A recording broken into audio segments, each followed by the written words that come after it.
Kalunos-lunos ang sinapit ng ginang na ito matapos masagasaan ng dump truck sa Padre Garcia, Batangas. Papunta raw sa bayan ang biktima na si Apolinaria Magtaas nang bumangga sa barrier ang sinasakyan niyang tricycle. Sa lakas ng impact ay tumilapon ang biktima sa kalsada kung saan tiyempo namang paparating ang truck. Dead on the spot ang biktima. Hawak ngayon ng mga pulis ang driver ng truck.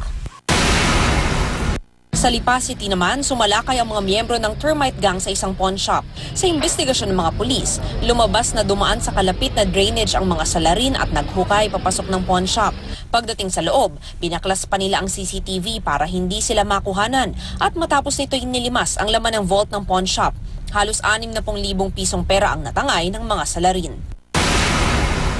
Sa kulungan ng bagsak ng lalaking ito matapos ireklamo ng panggagahasa sa kambal niyang pamangkin sa San Fabian, Pangasinan.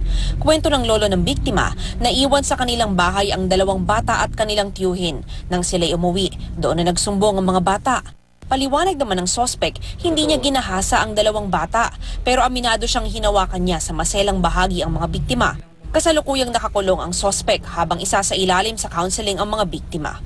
Mav Gonzalez, GMA News.